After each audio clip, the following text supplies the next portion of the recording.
Je vous présente aujourd'hui notre 430e journal de bord. Jean-Marie Le Pen, bonjour. Bonjour. La cité antique de Palmyre, en Syrie, reprise aux djihadistes par l'armée gouvernementale de Bachar el-Assad, appuyée aussi par l'aviation russe. Pas un mot, aucun commentaire de la part des gouvernants occidentaux au vu de cet événement. Quel est leur but et, à votre sens, n'est-ce pas si important que cela? Bon, d'abord, Palmyre est un site de qualité mondiale. C'est une des beautés architecturales de la région et est considéré comme un trésor par l'ensemble de l'humanité. On sait que maintenant qu'elle est reconquise, que beaucoup de dégâts ont été causés de façon délibérée, c'est-à-dire qu'on a martelé les statues, car vous savez que la religion musulmane, l'islam, ne tolère pas la reproduction des visages humains, ni des formes humaines. Et ce qui m'a frappé, comme vous le dites très justement, dans les quelques rares allusions qui ont été faites dans les médias, c'est qu'on parle de l'armée du régime, d'une façon évidemment péjorative. Or, à ma connaissance, il n'y a qu'une seule armée nationale en Syrie, c'est l'armée du gouvernement de Bachar el-Assad. On aime ou on n'aime pas, mais c'est un fait. Or, la manipulation de l'opinion consiste justement non pas à nier totalement le fait, mais à le déguiser de telle sorte qu'il soit orienté politiquement. Alors, 73 personnes sont décédées ce dimanche de Pâques à Lahore, au Pakistan, lors d'un attentat qui visait des chrétiens, femmes et enfants pour la plupart, qui rentraient d'un défilé religieux de la Pâque chrétienne. Les chrétiens sont ceux qui, de par le monde, ont subi ces 5 dernières années le plus grand nombre de persécutions. Un massacre comme celui de ce dimanche a été très peu relayé par les médias internationaux. Pouvez-vous nous dire pourquoi, Président? Écoutez, moi, dans tous les cas, je rends hommage à Libération qui a publié cette admirable photo qu'on dirait être un tableau, une Mater Dolorosa digne du Quattrocento, si belle d'ailleurs que j'en ai fait l'acquisition et que je compte en faire des tirages que je réserverai bien sûr aux gens pour lesquels j'ai de l'amour ou de l'estime.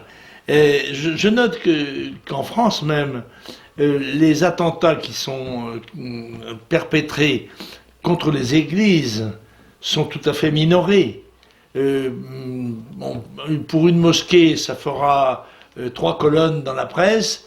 Pour une église, une ligne. Et encore, si on en parle, il y a tout à fait de façon délibérée une volonté de minimiser la persécution et le martyre dont sont victimes les chrétiens en Orient et on peut dire d'ailleurs dans l'ensemble du monde. Oui, sachant que tous les 2 jours en France, par exemple, en France en tout cas ça s'est avéré, des tombes chrétiennes, des sépultures chrétiennes sont profanées. Absolument. Alors que les clips de la scandaleuse campagne antiraciste organisée par le gouvernement tentent de suggérer le contraire, que ce seraient des musulmans qui seraient isolés, attaqués par des Français de souche. Et alors que c'est l'inverse qui se passe généralement, et il y a là quelque chose, un mensonge d'État, ce n'est pas le premier, il y en a d'autres, mais on peut en effet s'interroger sur la motivation. Est-ce que c'est la peur, la lâcheté, ou peut-être la complicité? Alors Radovan Karadzic, ancien chef de la résistance serbe, condamné la semaine passée à 40 années de prison pour génocide par le tribunal international de La Haye. Quelle est votre réaction à ce sujet? Écoutez, j'ai fait la connaissance de Karadzic en Bosnie. Je l'avais rencontré alors qu'il était déjà poursuivi et en principe traqué par les polices occidentales. Je crois que le crime de Karadzic, en dehors des faits qui lui sont reprochés, c'est d'être un Serbe, c'est-à-dire un Slave, alors qu'ils sont considérés par les Occidentaux, sous l'égide des Américains en particulier, et des Français, comme un peuple ennemi, alors que les Serbes étaient traditionnellement des amis de la France. Alors, ce tribunal pénal international intervient dans une guerre civile dont on sait qu'elles sont propices à des excès de toutes sortes, et condamner ce médecin, c'est un médecin, Karadzic, à 40 ans de prison, à une volonté de mode, comment dirais-je, exemplaire, une volonté d'exemple, qui tente encore une fois à sanctionner plutôt les gens d'un certain camp que de l'autre.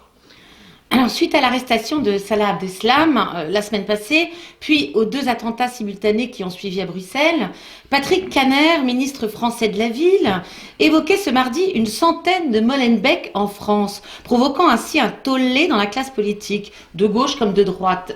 L'approuvez-vous, Président? Écoutez, c'est tellement rare de voir un ministre qui dit la vérité que je ne peux que, dans cette conférence, soulever mon chapeau devant M.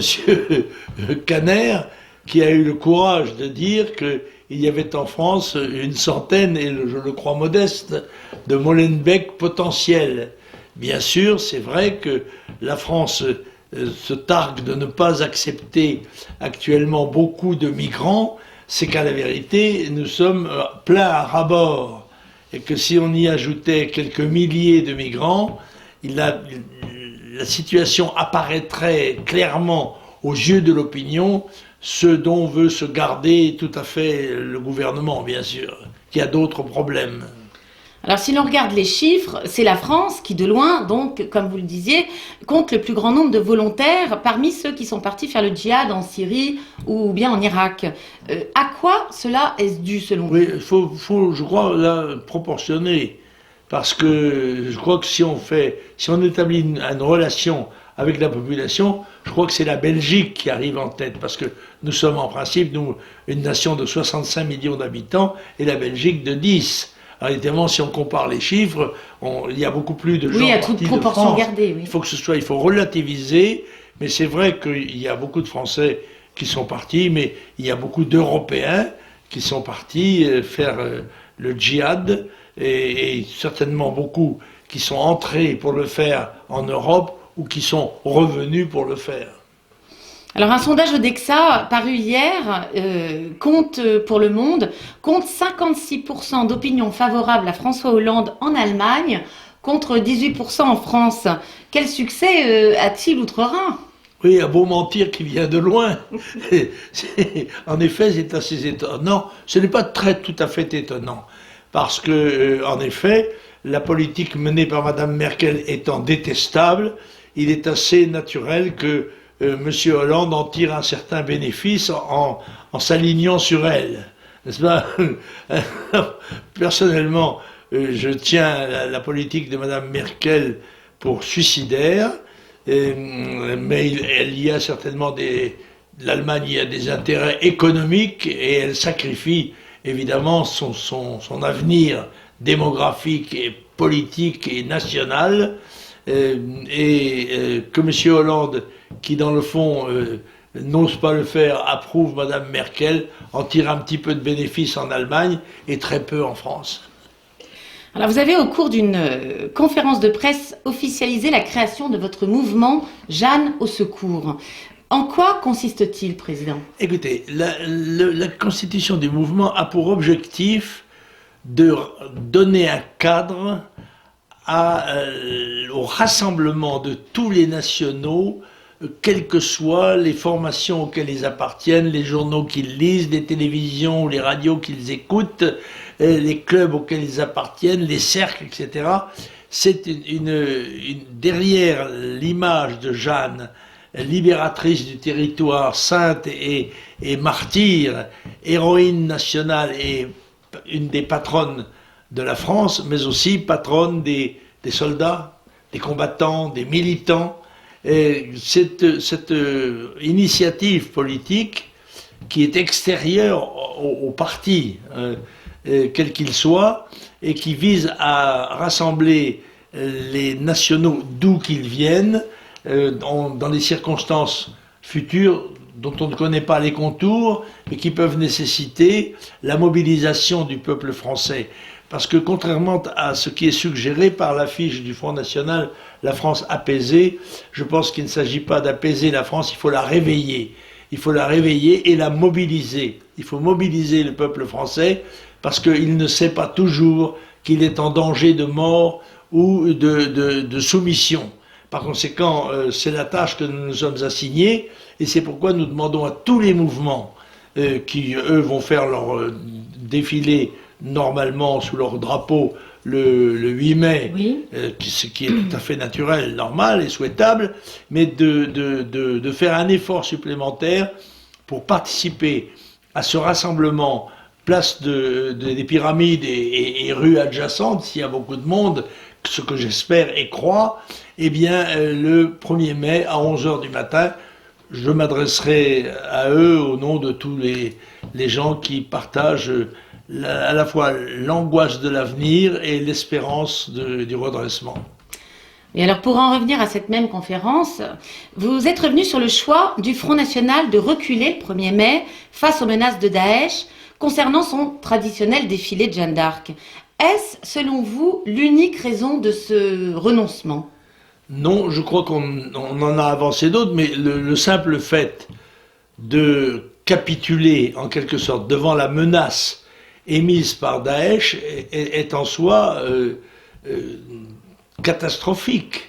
Parce que toutes les manifestations, quelles qu'elles soient, ne pourront plus se tenir si le Daesh ou des gens qui parlent en son nom expriment une intention agressive. Il faut faire front, c'est le cas de le dire. Et écoutez, nous passerons le 1er mai des couards, des lâches, des prudents, et nous comptons sur les courageux pour venir manifester leur attachement à la patrie. Je pense qu'il y a eu aussi une espèce de volonté de laïcisation, de rupture avec le caractère éminemment spirituel et chrétien de Jeanne, qui n'est pas seulement un général français victorieux et combattant, mais qui est aussi un monument de foi et un symbole extraordinaire de la jeunesse engagée, si j'ose dire, qui va jusqu'au bout de son sacrifice.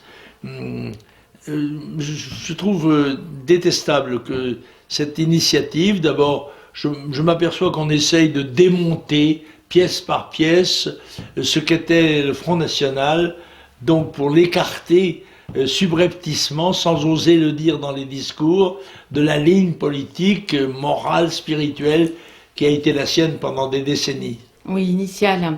Bien alors, l'académicien Alain Decaux est mort. Vous vouliez dire un petit mot à son sujet? Oui, j'avais beaucoup de sympathie pour Alain Decaux, qui était un esprit séduisant et un véritable historien, alors que tant de gens se targuent de ce titre parce qu'ils sont profs d'histoire en 6e dans un lycée, n'est-ce pas? Mais ils sont de gauche, par conséquent, eux, ils ont droit à ce titre. Et j'ai rappelé dans mon tweet que il est le dernier à partir des 3 mousquetaires de la tribune de l'histoire, avec André Castelot et Jean-François Chiappe, qui étaient que personne ne cite d'ailleurs dans les évocations qui sont faites de cet académicien, encore une fois pour lequel j'éprouvais de la sympathie et peut-être en a-t-il éprouvé aussi pour moi. C'est certain. Avez-vous des lectures, cher président? Alors les lectures, je suis en train de finir le roman de Jeanne d'Arc par Philippe de Villiers, à qui je fais un petit peu le reproche de parler trop moyenâgeux. Ça a du charme et du piquant, mais point trop n'en faut.